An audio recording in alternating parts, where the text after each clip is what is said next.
everyone. Welcome to Plotting and Scheming, my podcast about the writing process. My name is Maya Mayao, and today I am very happy to welcome Zalika Reid-Benta. Zalika, would you like to introduce yourself and a little bit about your projects? Great. Yeah. Hi. Thank you for having me on here to talk about this stuff. My name is Zalika. I am an author based in Toronto. I have a short story collection called Frying Plantain and a novel called River Mama. I have a picture book that's coming out next year called The 12 Days of Jamaican Christmas. And that's basically me. I write fiction mostly, and trying to get into different genres or forms like picture books. I'm also going to write a young adult novel. I've been writing since I was a kid, but my first book came out in 2019. And yeah, that's me, just kind of growing as a writer and doing different projects. Amazing.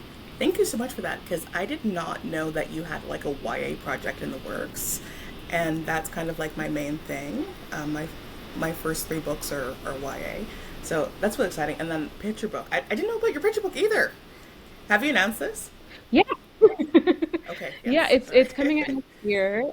It was supposed to come out this year, but it got pushed back. But I'm really excited about it. It was really fun to write, but it's also, I think picture books are the most difficult books to write. It's so hard to get right because you have such a short time to communicate what you want to communicate, Yeah. and you have to make sure that your word choice, you don't want to condescend your young readers, but you also want to make sure that they can understand what you're saying. And also because there's illustrations, you have to try not to be too descriptive with your work because the illustrator is going to do that part for you. So there's a lot of things to balance, and it was definitely a unique and very fun challenge to do.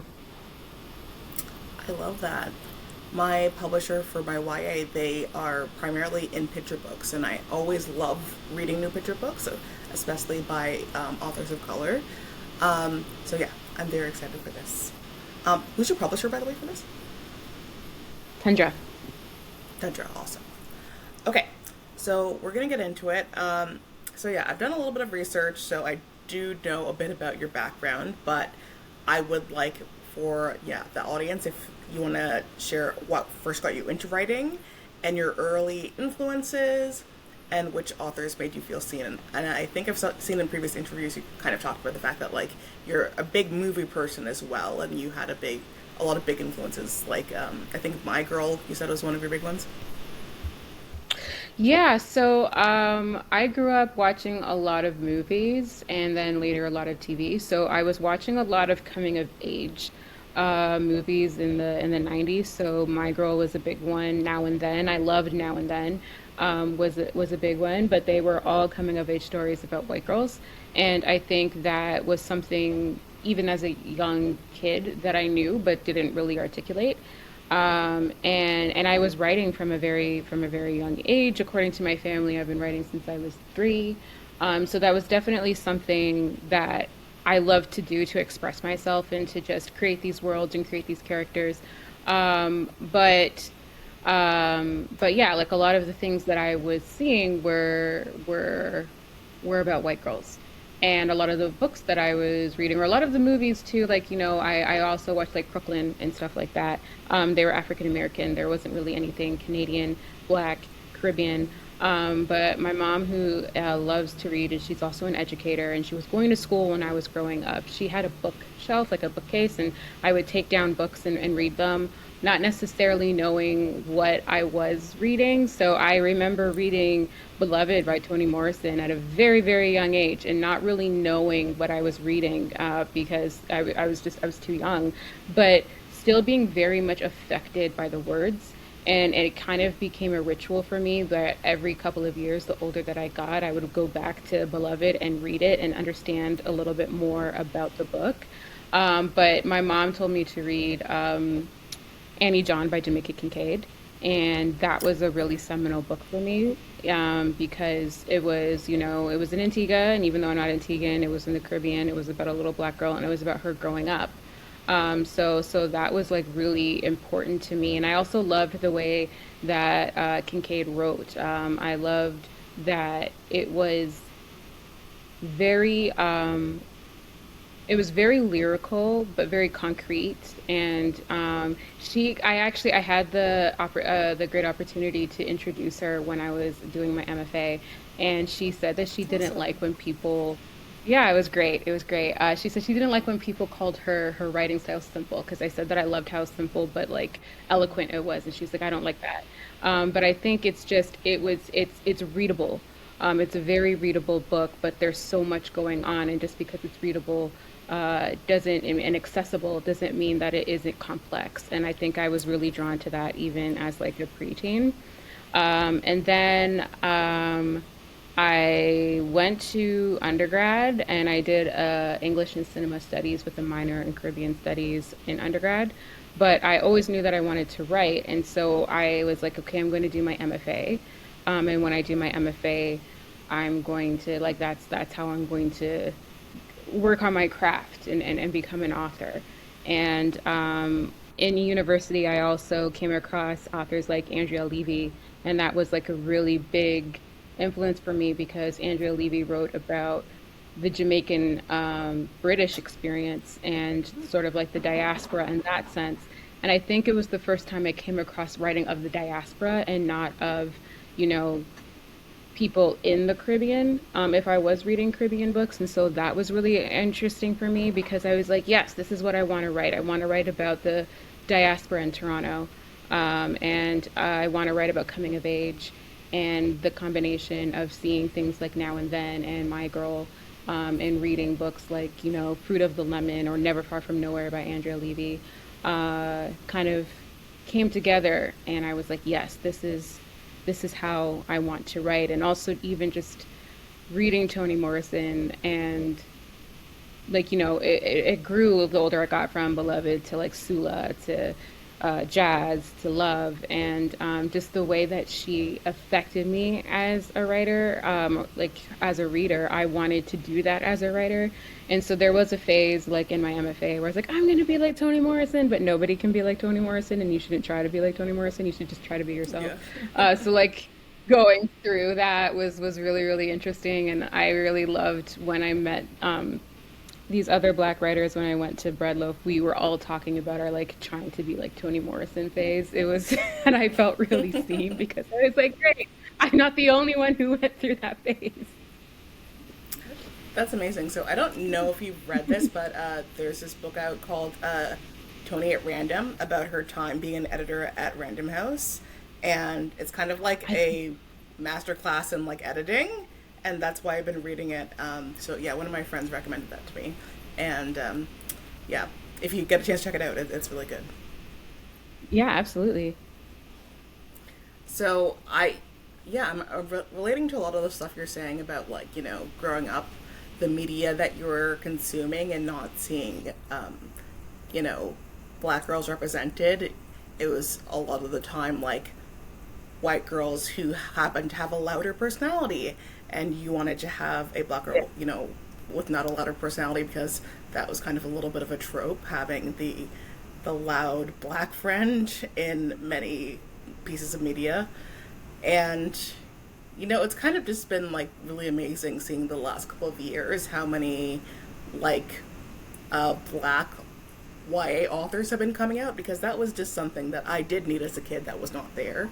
Um, and just any yeah, so all of that stuff has been very helpful. But like in terms of just like yeah, your experience of like growing up reading, like what stuff is available. Like my mom was just like, we're not gonna have a TV in the house. That's the stupid box. We're not having that in the house.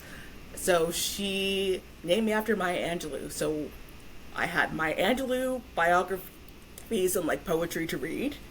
I had Toni Morrison to read at a really young age. So that was kind of like definitely what influenced me at the same time that I was reading like Babysitter's Club too. And like that type of stuff. And like yeah, it was kind of like I feel like we had like a yeah, a similar thing in that way. But yeah, thank you for that. All right, so we're getting into our next question. So when did you first get serious about wanting to get published, and what was your journey with that in terms of like submitting to magazines and like querying, trying to get an agent, publisher, all of that stuff? I think when I was at Columbia, I knew I was going to be serious just because Columbia was extraordinarily expensive. And so I was like, if I'm going to put myself in debt, Especially as an then I'm going to international get student. published. Yeah. Yeah, exactly. So it was just like, well, I have to do this now because I made this my choice. Like I decided when I was going to put myself in all of this debt. I'm going to be a writer. Um, in terms of like submitting to magazines and stuff, I did a lot of that while I was in school, and I didn't get picked up for anything. And I think I did that maybe a year after I graduated as well, but I didn't submit to as many magazines as a lot of people do. I think it was just yeah, and I'm trying to like remember why because that's definitely what a lot of people do. And I think I just because after because of all of the rejection basically I was getting for the 2 years that I was at Columbia, and like the year afterwards, I think I just pivoted from writing short stories to trying to write a novel, especially because when I was querying agents about frying plantain. So, like the querying process, I'm sort of going all over the place, but Yeah. the querying process, how that worked for me was when I queried when I was in New York, I was told that my work was too Canadian and nobody would like relate to it. When I was querying, because I moved to England for like 6 months. And so when I was querying there, the response was that my work was too Jamaican. And then when I was querying, and when I moved back to Canada, the response in Canada was nobody reads short stories. So I was like, all right, I'm going to give up on short stories. I'm going to write like this YA fantasy novel that I've been trying to write forever. And so because of that, because I like pivoted from stories to like trying to write a novel, I think I just stopped querying or submitting things to magazines or anything like that because I was just working on a long form. And so yeah, so basically like going to Columbia is like when I was like I'm going to be serious about being a writer and getting published. But because I had queried for maybe 2 or 3 years and nobody wanted anything, there was maybe like 6 months where I thought I was just going to give up on being a writer and like give up on being published. Wow. I've tried multiple times as a kid or as a teenager or in my 20s to stop writing and I never could. So like there have been times where I'm like, I'm not going to do this anymore. And then I found myself writing. It's just something that I feel like I have to do. I can't help it. And so that's when I was like, okay, well, I guess I'll try to get this novel published. That's what I'm going to work on. But one of my instructors from the School of Continuing Studies, when I was doing my creative certificate there, I wanted her to look at my novel, and she asked me what was happening with frying plantain, which at the time I think it was called plastic. And I told her nobody wants it. And she said, okay, well, one of these days, like, I just want to see it in a bookstore. Like, I think it's a really great book. That's all she really said to me. And at this, and I've have these moments in my life where I just galvanize. Like, I don't necessarily, I'm sure there's months coming to it, but there's like one point in what happens where I'm like, you know what? All right, I'm just gonna bet everything. And so having come from New York, I didn't really realize that you could submit stuff to publishers directly because in your MFA program, they Okay. tell you to agents, like do agents. So when Oh, I'd okay. been That's querying interesting. people, yeah, I was only querying agents in Canada, and I'm sure it's different now in the States, but at the time we were told you couldn't query or you couldn't submit to editors yourself, or publishers. Yeah. But you can I do feel that like Canada for independent. is way more like forward in terms of like just submitting directly to publishers than the U.S. market Exactly. is. Yeah. Yeah. Yeah, absolutely. So when I realized that I could do that, I did that. I submitted my stuff like everywhere. And then I also submitted to BAMF. And so like when I was Nice. really like in my heart, like I'm no longer going to work on this collection, I got accepted to BAMF. And so at BAMF, I was working on my stories Oh, a little bit more. And then when I was at BAMF, and at that time, the program was 5 weeks. It was the BAMF studio. So I was at BAMF for 5 weeks. And within those five yeah. weeks, I was getting responses from the smaller independents being like, yeah, like we're interested. And it just happened to be like a really great time because I was at BAMF with all of these established Canadian authors, so I could ask them for help. Yeah. And so that's kind of how it came to be because I submitted directly and they all told me to get an agent. And I was just like, but I've been trying to get an agent and they said, well, you have leverage now. You have interest now. So you Yeah. can actually ask agents. And so I was like, great. Yeah. So this is all to say that I was like serious about it when I decided to go to school, but there was a time when I thought I wasn't going to be so serious about it, and then I was serious about it again. Oh my god, I love that.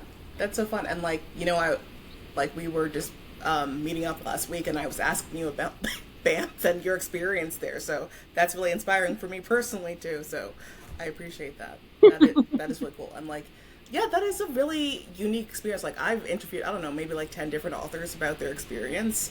And I think yours is pretty unique in the fact that like you were kind of were doing something like, okay, like I'm gonna submit stuff, but before that you're kind of just like you like not knowing about like, yeah, the difference between like US and Canada in terms of like Canada is just like, do you need an agent? Maybe, maybe not. And then US is like, yes, Yeah, you do need an agent. yeah, Completely. basically, And like the for sure. different And also that was responses. Yeah, sorry, go ahead. Yeah, absolutely. And that was also part of the reason why I went to Banff because I was outside of Canada for at least 3 years and I didn't know Can Lit or like the Canadian industry Yeah.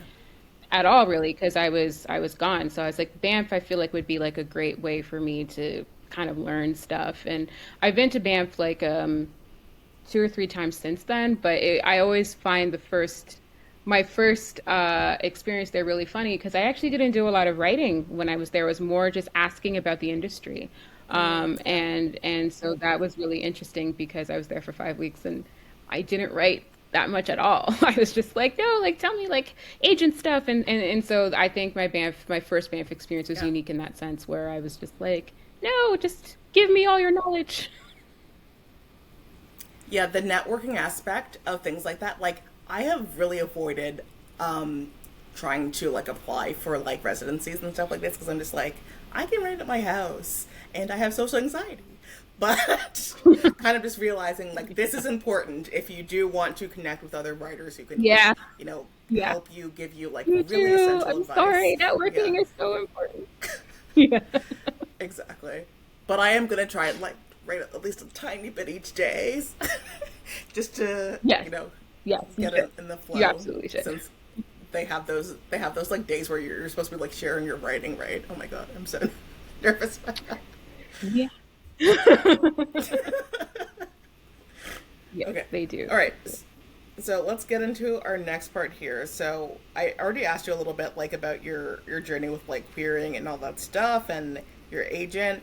Oh, so like when you did find your agent, do you have anything to say about like your agent and like how you particularly found them and like the connection you guys have and like if that helped out with like in terms of like publishing and if you are like a at this moment I'm sure well I'm guessing you have different publishers and like your agent is kind of like helping you with that but I'm curious to hear about your process with how all that happened. Yeah, like honestly, a lot of what happened was kind of kismet in terms of my agent. So when people were telling me to get an agent, uh, again, I was at Banff. So I think I had 2 weeks left at Banff. And so I said, okay, I went to, so my agent is at TLA. So I went to the Transatlantic Literary Agency like website Nice. and I basically just looked up different agents. And my agent was like, she was interested in literary fiction, but she was also interested in young adult fiction. And I was like, great, because I want to do both. And so then I wrote to Awesome. her and I did what That's me. my like yeah, the people at BAM said, where it's just like I have these offers on the table, I need help with them, can you help me? And also being like, I have a short story collection, which is what I have the offers for, but I'm also working on this novel. And I sent her, okay, so I sent her my partial, and then she got back to me the next day and Oh, asked yeah, for the that rest. is really exciting Yeah, stuff. yeah, So like for it was anyone who really doesn't like, because know, usually it takes, yeah, it takes a while to get a response from an agent, usually, yeah, it unless can they're take a very, very very excited long, about it could you, take, or exactly. never. So she got back, or never, put too much, never. And so she got back to me right away, and then I sent the rest. And this is really funny, because I was over writing my collection. I had written it so many times and I had gone through so many workshops. I was like, I'm done. At the time, my collection was like 19,000 words. And I was like, I'm done. So my agent now at the time, she was like, Zalika, no, like you can't be done at 19,000 words. You need to write so much more. Because one person, and Nancy, I actually submitted to a Nancy directly. And a Nancy ended up Nice, being my first publisher. But I amazing. submitted everything and they thought it was a partial because it was 19,000 words. And so when I said that to my agent, she was like, "Yeah, because that would be a partial. Like you need to write more stories." And she said, "But I really want to talk to you when you come back from Banff." So I was there for like 2 weeks left out of the 5 week program. I met with her right away, and she was really excited about it. She said that I needed to have more word count. And there was one particular publisher that I will not name that was really, really invested in my work. And they sent me a contract and they sent me, like, no, first they sent me, like, this is how much your advance is going to be. This is what we want. And I like, sent everything to my now agent. And she was like, you do not want to go with this publisher.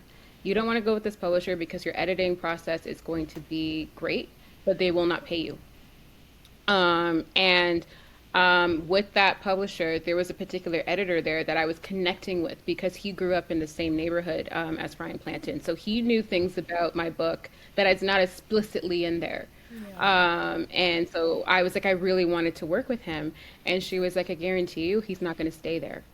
He's not going to stay there. You don't want to go to a publisher specifically for an editor because with this industry, people leave all the time. And then she said, if you're planning on going with this publisher, then I can't represent you. I'll represent you for the next book. And I was like, okay.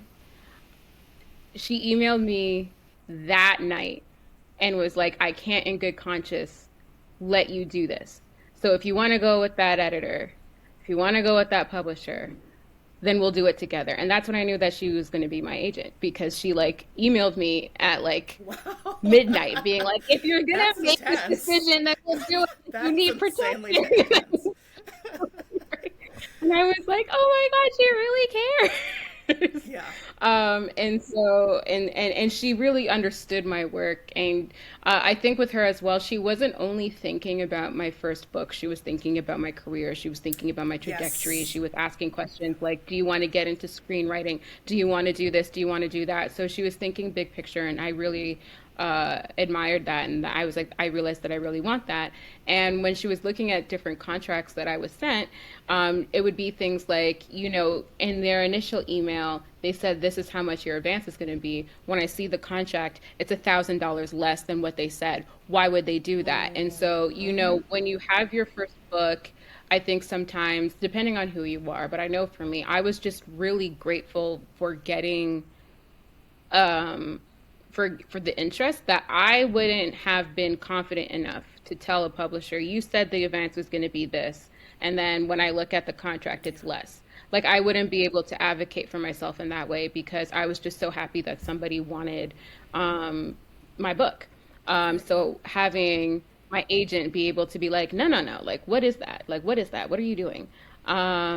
that definitely was really, really helpful. And then when I did get my publishing deal and I would be having like different meetings with, the different people, she was asking questions that I wouldn't even think to ask. So Right. for Yes. me, it was just really great having someone advocate for me and know what questions to ask and think about things more on, like the industry business side that I personally wouldn't know. So that was great. And then, with my second book, my contract was a lot more complicated, because it was a two-book deal. And like, Yep. she was talking about rights and like all of these different things. And I was like, yeah, like I would not know like anything about that. So it's really good for me to have someone who's like looking out for me. Like that is their job, is to look out for my like best interest. And I know people who don't have agents and they can do all of that themselves. And I'm like, that is so Yes. fantastic. I need someone. So that's great. I love that. I love how passionate your agent is, and like honestly, one of the major things when I was choosing my agent and like I had different offers was kind of like who was the most passionate, not about this book, but about my entire career. And that is so essential. And the fact that like she like had that really deep passion for it, and it was like really looking out for like your well-being, like I find that amazing for sure. And it's like, yeah, you can do the research on your own if you don't have an agent and like learn about all about rights. There's like podcasts about that I've looked into, and then like I listen to them, and then I ask my agent about like, wait, what about this right? What about that right? And all of this stuff. I'm sure it annoys her, but it's still like, yeah, having someone who like literally knows, because this is their job, like is very helpful. But yeah, it's Yeah. either way. It's like there's a lot of people who don't have agents and they're submitting to publishers and stuff like that. But like in terms of like for anyone listening to this and they want to like get it like a big four publisher, you do need to have an agent, or else you're not going to be able to submit your work, unfortunately. And that's kind of like how that whole thing works. Okay, Yeah. so I have a couple more questions for you, not too much more. Okay, so I would love to hear like after like you got your publisher, I want to hear about your like editing journey in terms of like revision, because we were talking before and you said that you're kind of like an underwriter and your editor would often be like, oh, we need to add a little bit more here. So like what was that process like in terms of like developmental edits and then like getting closer to the end? Like how is that like one of the processes that you like, or are you more of like a drafter?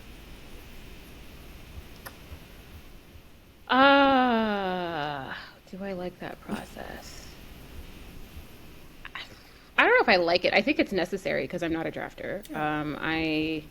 I write. I just write. I'm very instinctual. So the editing process and like going back and forth, like that's absolutely something that I need. I mean, everybody Yeah. needs it, but I really do. Um, the editing process for each book, because I'm also currently editing my second novel right now, third book. It's always different.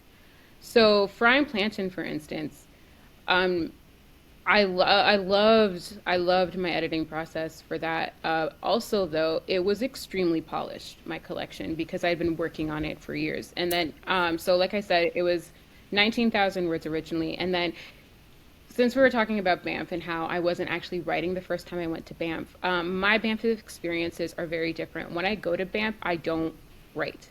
But when I leave Banff and come back home, I write like I've never written before. So I don't think I'd ever write as much and as fast as I did after my first time at Banff when I was told I needed to basically double my collection. I think I wrote the rest of Fry and Plantain in like a month to 2 months. It was the Love that. fastest I ever written. I also think because I had been living in that world for so long, it was easier for me to expand Kara and her world, because I knew where to go. And so because of that, it was a very smooth and very fast editing process with my editor, because it was just like, you're basically there.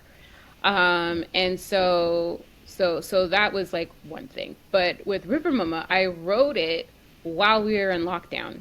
And Yeah. that was basically, so like I did it in effectively a year. And that was really, really different.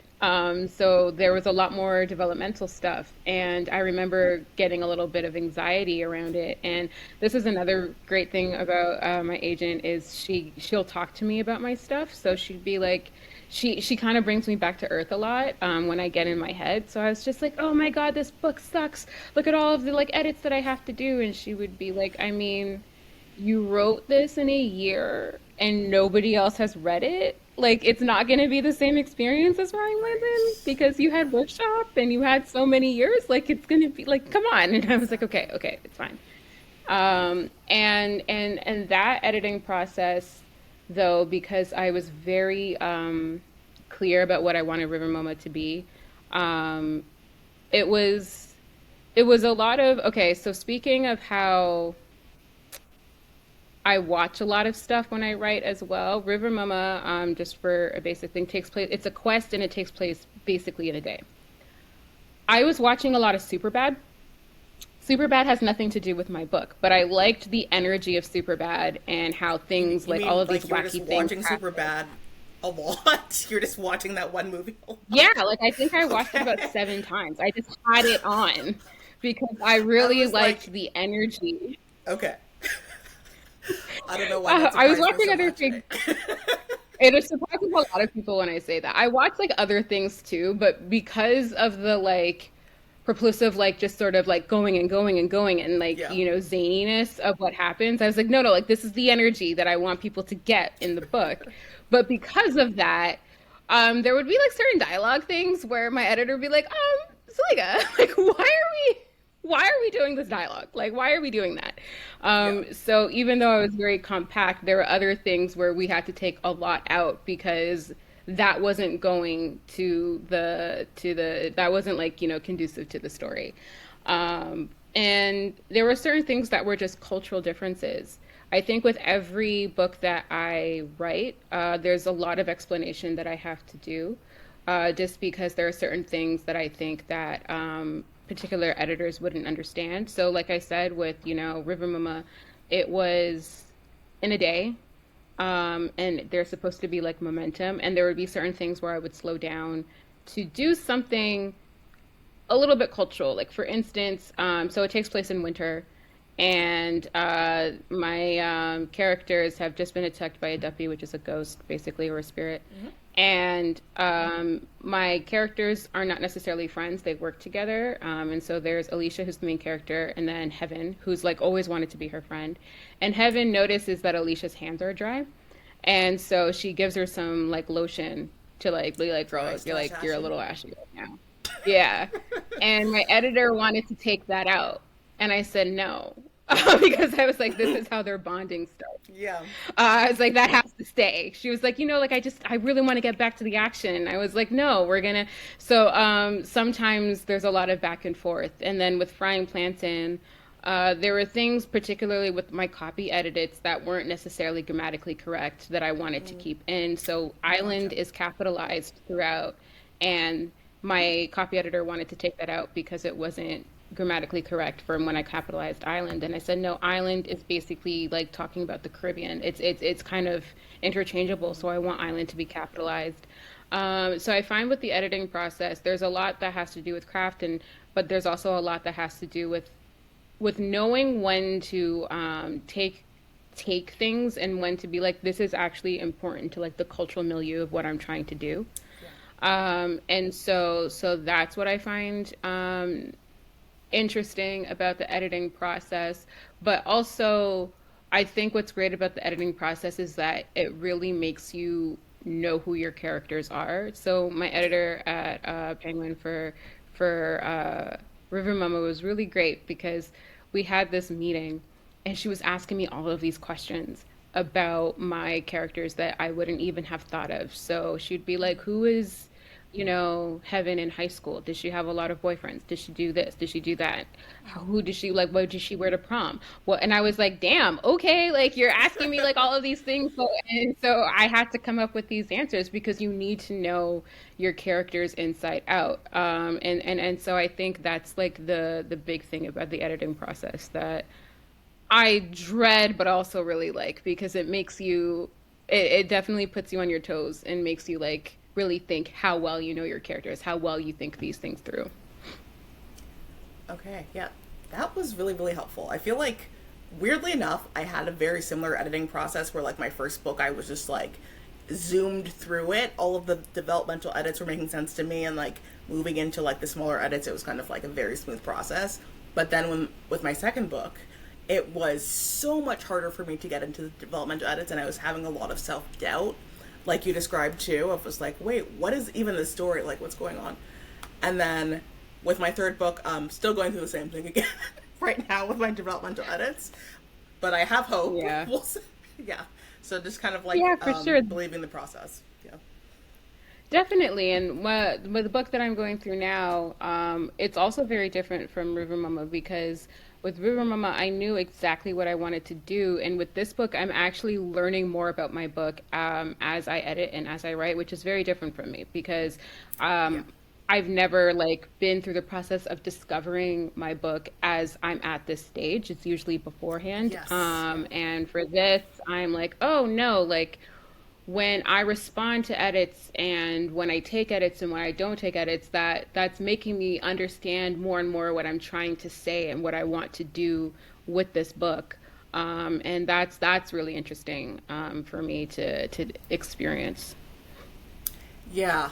Like I had okay, with my first book, like I had written the first draft about 10 years before I, got a book deal. So I knew the characters so much more well than like my second and third books where it's like you're still kind of figuring it out and like having that process with your editor to kind of like talk through it and see who these characters truly are is super helpful because it is kind of like such an accelerated process when you're under contract and like figuring that all out. Yeah.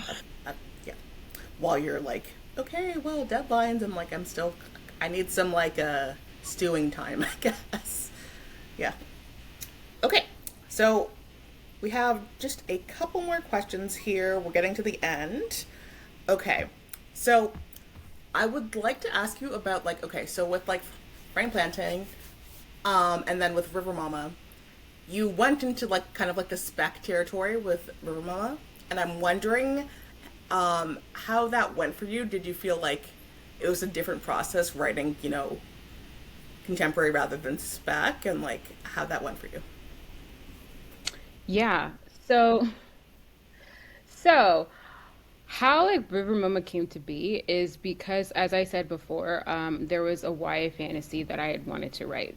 Something that I have realized about myself is when I write something, I write it for my younger self in different stages. So when I was in high school, I was obsessed with writing a YA fantasy romance with black leads. I was like, I'm gonna do Okay, it. Like I've me been too. trying to write this book for a really long. I was like, I'm going to do it. I'm going to do it. And so that was always at the back of my mind. And after Frying Plantain, I was like, this is the time where I'm going to do my YA fantasy. I knew nothing about writing novels. And I wanted to do the exact opposite of how I wrote Frying Plantain. So how I wrote Frying Plantain, as we kind of discussed, before this, is I was very perfectionist. If I didn't like a sentence, I was not going to continue. I could spend a month on a paragraph. And I was like, I'm not going to do that. So with this YA fantasy, I'm like, I'm just going to go against my instincts. I'm not going to edit as I write. I'm just going to like word vomit and then edit it later because I've spoken to so many people and that's how a lot of people write. And it seems to be, a great way to do it. I was having the time of my life. It was absolute nonsense. It was absolute nonsense. It was 300 pages and not even halfway done. It was like, I remember Oh going wow. to an editor, like a freelance editor, and she was just like, like there's a lot of mess here. My fantasy world was like I wanted to do a fantasy world that was based on the Caribbean as a region, and it was going to be a quest, and there was going to be like this romance and whatever. Um, but as I was writing this, there were things that were happening in Toronto that I was kind of banking at the back of my mind. So there was like this article, I forget where the article was. I forget like who who printed the article, but it was basically talking about Toronto slang, and it was saying that Toronto slang, that Drake and Lily Singh came up with Toronto slang. And social media, And they of ruined it for all course, of us. was And they ruined it for not all of us. having it. Oh my They were god. like, absolutely not. That is not what happened. Yeah. Oh And my so like god. I was like, okay, I'm going to think of, I was thinking about that. And then I was having this debate with a guy that I worked with who's from the UK, he's from London. And so, you know, London slang and Toronto slang are very similar because of the Jamaican influences. And he was talking about how Jamaican patois Makes wasn't a sense. language, it was a dialect and it was slang. And I said that's not true. We use it as slang. This was like a month-long argument between me and him. And so that was in the back of my mind. And then there were a lot of these articles that I was reading by wealthy white girls about what it was like to be a millennial. And I was like, that's not what like my experience is like to be a millennial. All of these things were like brewing in the back of my head while I'm writing this speculative, like this YA fantasy. And then one day I stopped mid sentence and wrote the first three chapters of River Mama, where I blended what I was writing in this like speculative YA fantasy, but it was also kind of talking about the things that I was hearing and listening to that was happening in the Toronto landscape. And then it became this like mesh of fantasy and contemporary. And and then it was like it was very instinctual, kind of like how frying plantain would be instinctual, but balancing plot and realism and spec was very different. And it was kind of like a seesaw where sometimes I was leaning a little bit in my opinion too heavily on the spec and too heavily on the plot and not a much that much in character, and so I had to balance those two, and that was very different from what I experienced with Frying Plantain, which is, you know, a very quiet book, and a very much grounded in realism.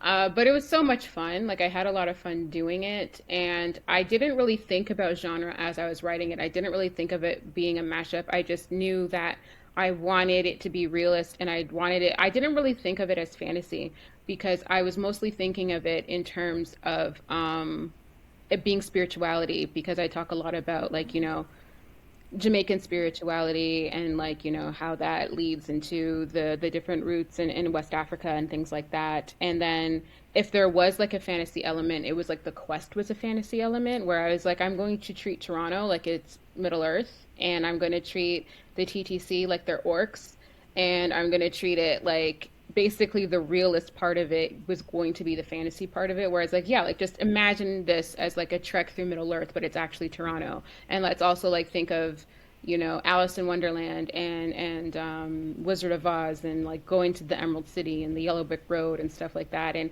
it was really fun because I think that it was a combination of the um, stuff that I was contending with and dealing with and had issues with, like in terms of like being an adult, but it was also the fun that I experienced writing as a kid, where I was just doing all of the fantasy stuff and blending the two together. So I was just like, this is like, I don't know if I'll ever have as much fun writing another book as I did with River Mama. It was such a blast.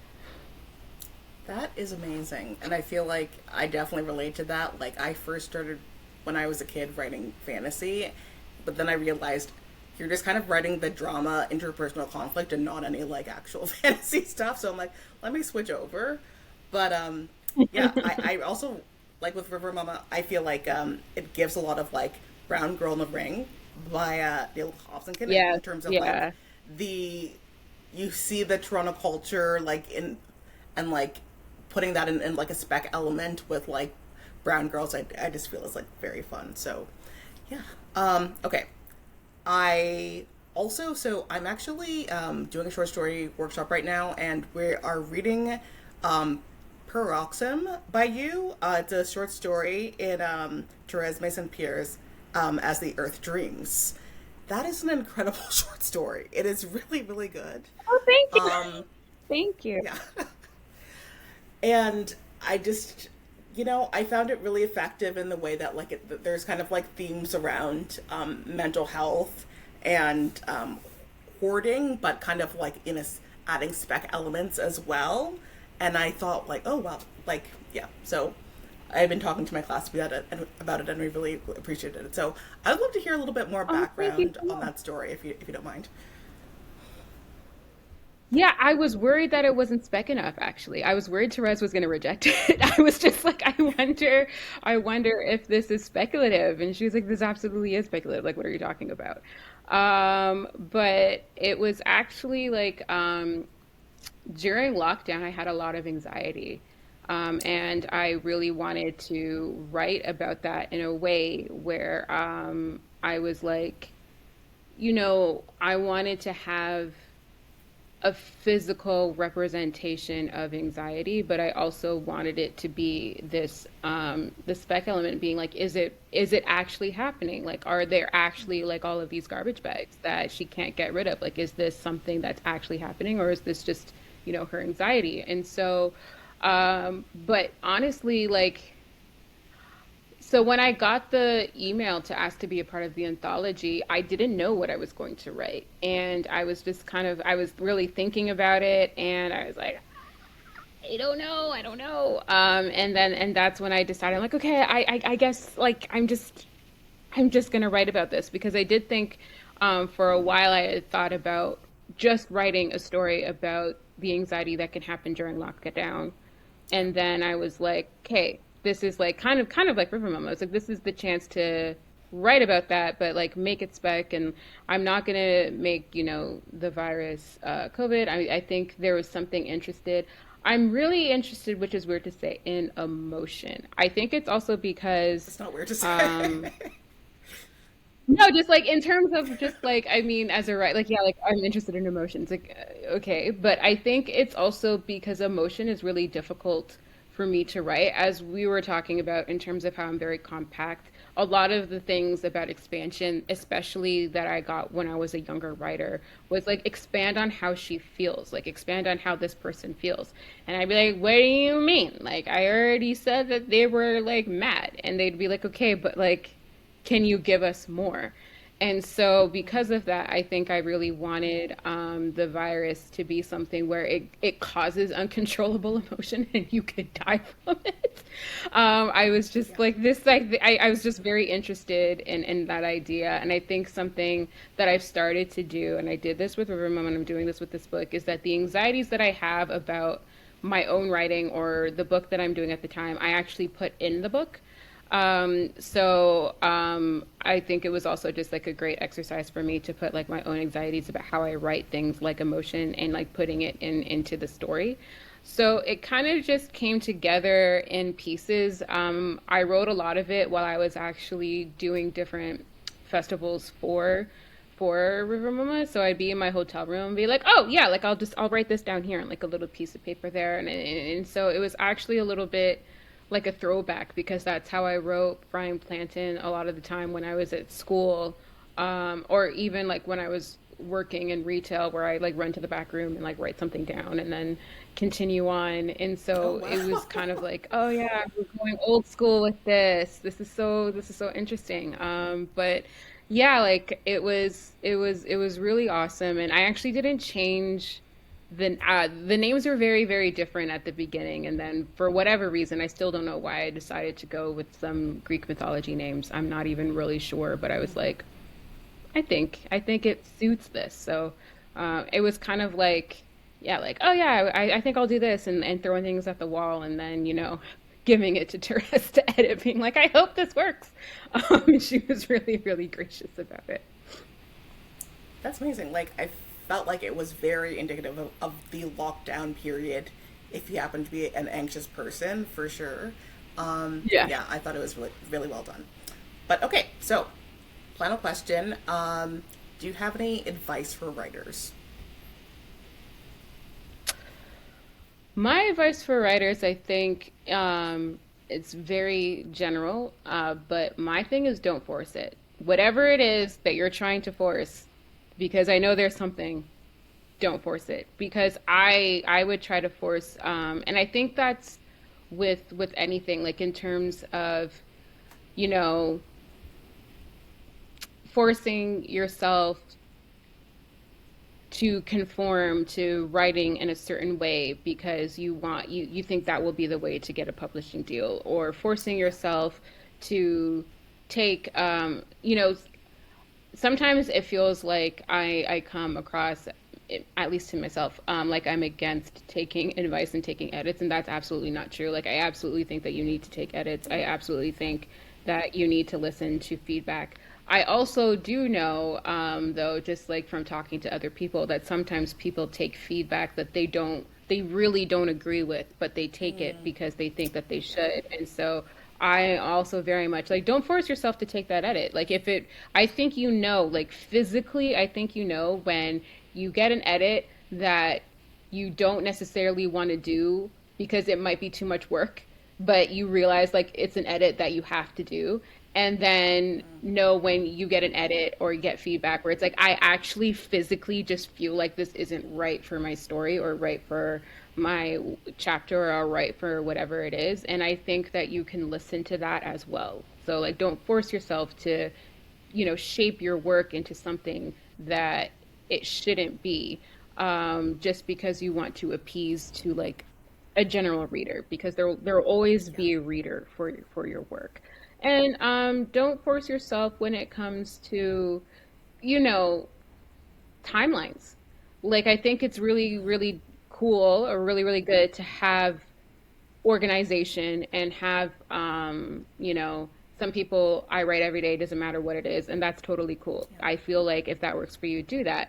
But writing and publishing and everything happens in its own timeline, and I don't think that, and I think that's something that I really do wish that other writers, like, younger writers, or writers starting out, realize, where it's just like it's honestly not a race. Like I know it can be super frustrating when you haven't gotten what you want to get at a certain time, but like don't force yourself. Like don't rush it. Like it's totally fine. Like take your time with your work, because at the end of the day, when you get it published, you want it to be something that you are are proud of, that it's authentic to your Exactly. voice. Yeah. So just don't force it. Whatever it is, don't force it. Okay. I absolutely love that feedback, and I feel like that's something I've intuitively kind of learned, to follow your intuition around like critiques. And sometimes you're like, well, this person has this much more experience, so I must have to take their critique, even if it doesn't resonate with me. But if it doesn't resonate, and like following that is like, Yeah. it's really something that you need to hone. And then, yeah, I totally agree with like in terms of like being able to like know what is going to be good for you and like what isn't. So I might steal that from you for my next interview that I have if someone asks me that question. Okay, so if you guys are interested in us supporting Zalika, please check out Frying Plantain and River Mama. Everywhere books are sold. Do you have a particular bookstore that you would like to shout out? I like to shout out Another Story. And I mean, like all of them, like Another Story, there's Type Books, there's, oh my God, it's McNally's, like your independence. Amazing. Also, very much looking forward to your picture book and your YA, especially. I feel like I didn't even realize how much we have in common in terms of like what we write. But yeah, this has been amazing, and thank you so much for doing it. I really appreciate it. And yeah, Of thanks course, thank you everyone. so much. Right, bye guys.